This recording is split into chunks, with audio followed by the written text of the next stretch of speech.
am Heather from Hia Booktubes, and today is Romance Reader Terms. This video is dedicated, it is because of, it is caused by, it was all for Bree from the Locked Booktician. She is one of my friends here on BookTube, one of my absolute favorite people that I've met because of BookTube. I absolutely adore her. She dabbles in romance, but she does mostly read horror, thriller, mystery, those genres, and she definitely focuses on Black authors, Black creators, Black readers, and she is an absolute delight. I cannot recommend her enough. She is the creator and host of the Blackoweenathon Readathon, which is a Halloween themed readathon focusing on reading Black authors in those genres, and she's a delight. She does reading sprints. She does so many interesting videos. She has a plant channel. I love her. That's all I've got for you. I love her. She's been on my channel before. I'll try to link the live shows. I might not be able to because I am not super skilled with technology, and if it doesn't just come up in a search, then I won't be able to. You might be like, Heather, that's super simple. I'm not good at it. But she is linked in the description, so very easy to find her channel. And I highly recommend that you subscribe to her if you are not already. Truly one of my favorite people.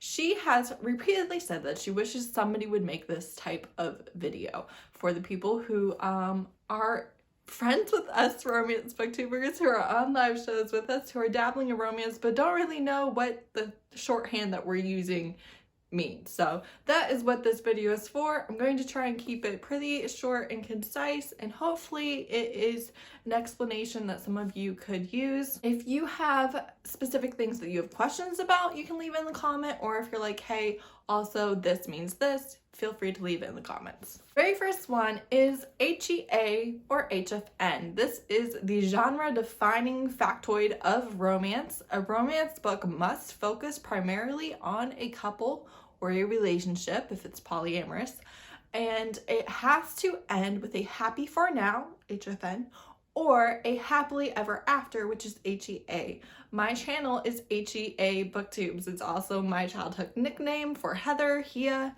so it is a double entendre. Did I use that right? I don't know. So it must end with the couple together, at least for now. Maybe they don't have everything figured out. Maybe there's obviously logistics issues that they'll have to figure out in the future. Maybe, you know, they're in college and they might not last forever, but they are happily together at the end of the book. Just so you know, all of the characters in my head died together of old age, roughly 80 years after we read them in the book. Even if we see them get together in their 50s, it doesn't matter. They lived decades longer, happily together, died at the same time in their sleep. Okay? Okay.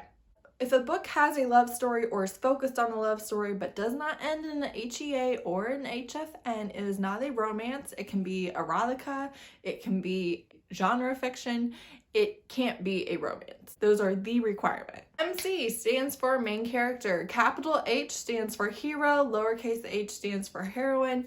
If you are reading a review on Goodreads and you see those things, that's what they mean. Sapphic is woman loving woman. It doesn't have to be lesbian, it doesn't have to be bi, it can be kind of any combination. Sapphic is woman loving woman.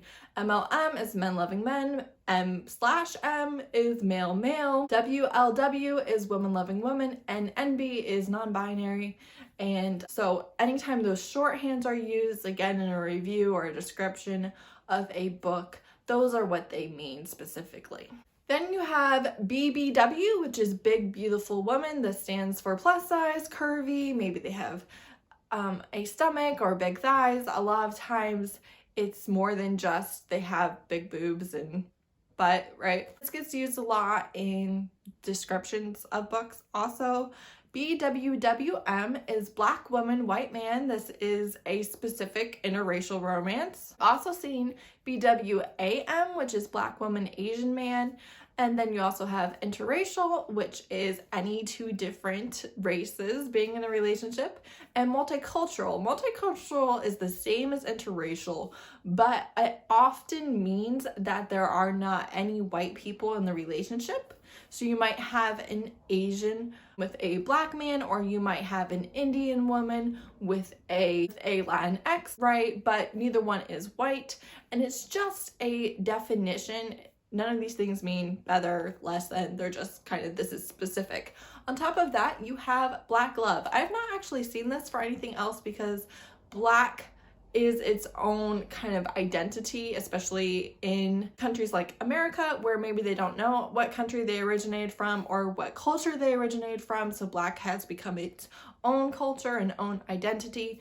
So I haven't seen this with other things, but black love means that all of the people in the relationship are black. On top of that, I definitely personally view it this way, it needs to be by a black author. So you can have two or more people in the relationship, but it's by a black author with black main character, black love interest. There can be other friends, can be different races, or everybody in the book can be black. That doesn't matter. The people in the relationship and the author are black.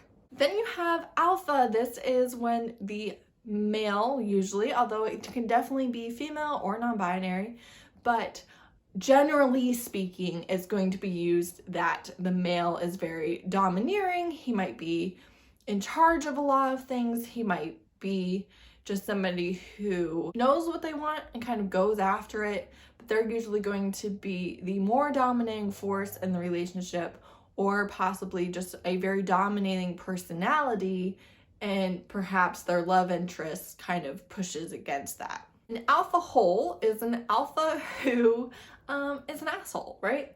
So he is someone who maybe doesn't do a good job of communicating. Maybe he often jumps to conclusions, specifically about the love interest or main character, and just someone who is maybe a little bit more, what is the word that I want?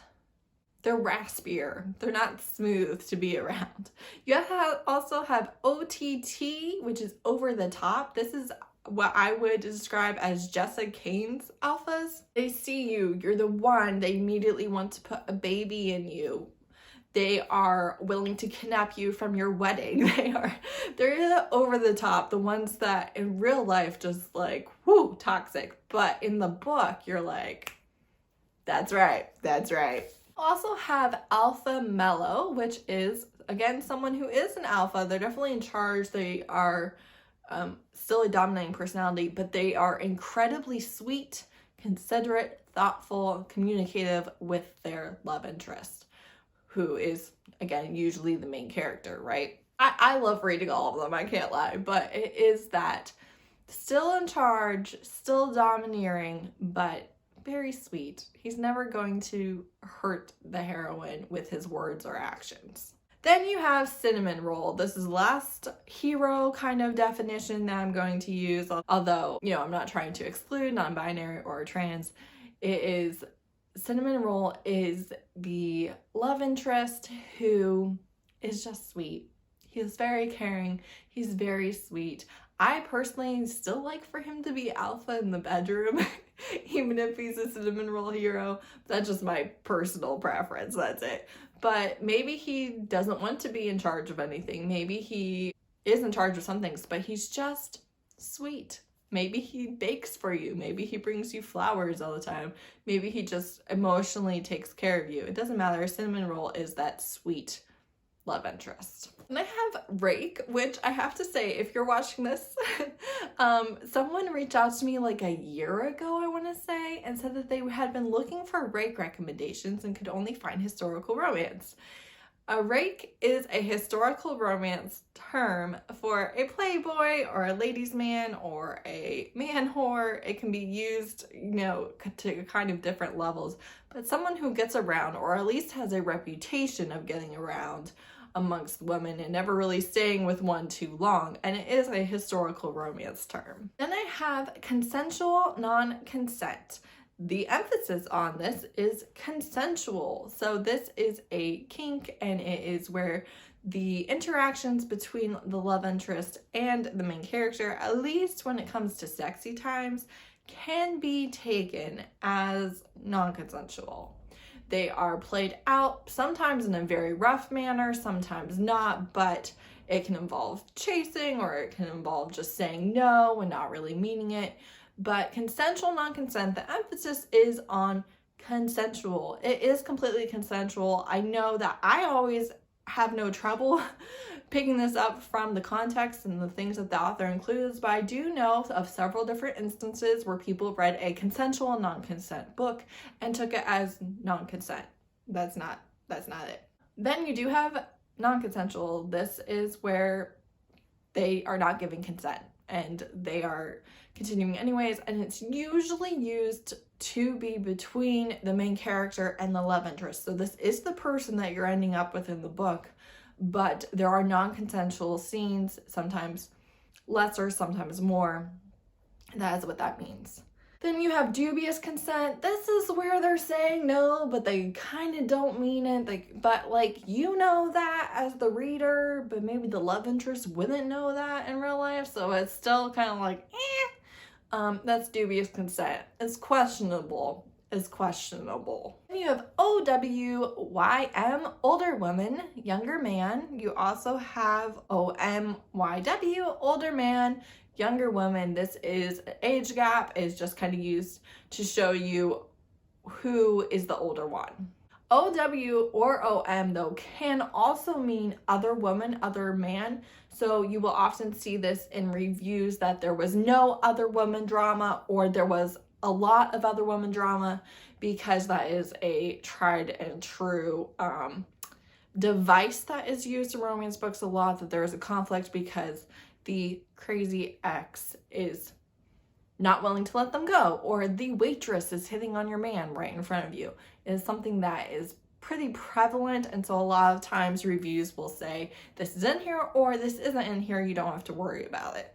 Then you have insta-love. This means that they see them, they know, or they see them and very quickly they know, and there's not a lot of obstacles in the way of their relationship. So in the first 20 to 30% of the book, without a lot of getting to know each other, they're already in love. There's also insta-lust, which is like we're sleeping together really quickly, but it actually takes a lot of time for our feelings to develop or to feel safe to express our feelings to each other. That would be different than insta-love. You also have slow burn. This is where, depending on your definition, it takes more than 50% or more than 70% or more than 90% for them to be an actual couple. Before that, they're two people circling each other who maybe are interested in one another, but they are not together. Angst. Angst means that you want to be with them, you like them, but you're not. You have the angst, the waiting game, the I feel something for you, but we're not there where I can say anything. Low angst is the opposite. You don't have to worry about a lot of internal conflict, a lot of monologues about how should I tell this person, should I not? No. Low angst is you told them. There wasn't a lot happening. You communicated right away. You didn't wait. It was great, actually. Then you have the third act breakup. This is pretty self-explanatory, but I still want to explain. So around the 70 to 80% mark of the book, the third and final act of the book, you are going to have the couple breaking up, often for an incredibly dumb reason.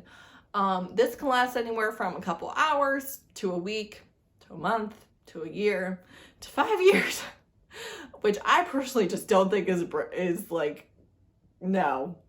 But oftentimes, especially if you're in romantic suspense or something, you know, they'll have a fight, they'll break up, she leaves the house when she shouldn't have, and the serial killer kidnaps her. And then he realizes in that moment that he loved her the whole time. That's pretty common. But it also doesn't need all of that drama besides it. It's just, hey, you lied to me, I can't forgive you, I break up. A week later, I realize I cannot live without you. If it gets dragged out too long, this annoys me so much. If the reason is incredibly dumb, this annoys me so much. I definitely prefer for my books to not have a third act breakup, because you can still have a conflict, internal or external to the couple, without them breaking up. And I just feel like the majority of couples don't break up every time they fight. So, and then this is the last one for this video, and this is a reverse harem. So harem definitely has Orientalist roots. It's not the best term. It definitely is the subgenre, but reverse harem means that you have one girl or one non-binary and they are surrounded by men or non-binary characters, and that can be platonic or romantic. It is usually used romantically. And so you will have one girl and 4 men or 5 men or 8 men. It can get a little out of hand. So the thing about this is I might do a whole video about this because I like this subgenre, but it has issues. It has a lot of issues. But so that's what that means. You have a polyamorous relationship. However, they're not all involved with each other and they're not involved with other people. So you can have a polyamorous relationship where all 3 of you are involved together, or like your husband and your girlfriend, they aren't dating, but you're with both of them. That's not what this is. It's one person involved with multiple people, and those multiple people aren't involved with each other or with anybody else. They're all just focused on the one, which is not super realistic. I actually strongly prefer for it to be platonic. So they have a romance relationship with like the head guy and they're like best friends with the other guys and they get their own romantic relationships. I actually do prefer that particular storyline, but like I said, I do like this subgenre. I do read it. But that's what it means. And like I said, I might make a video talking about the issues with it. Let me know if this was helpful. Let me know if you would like for me to make a trope video where I explain and dive into a lot of the tropes. Sometimes they're pretty self-explanatory, but again, context matters. Not all of us know the same thing, so what might be obvious to me is a little bit of a mystery to you and vice versa. Or I can also do subgenre breakdown. So let me know if that's something that you would want from me specifically. I can, or I don't have to make those videos. I don't really care either way. Just let me know if that's something that you would want. Thanks so much for watching. Thank you, Bree, for asking for this video. And I will see you guys with another video in like 2 days. So thanks so much for watching. Bye.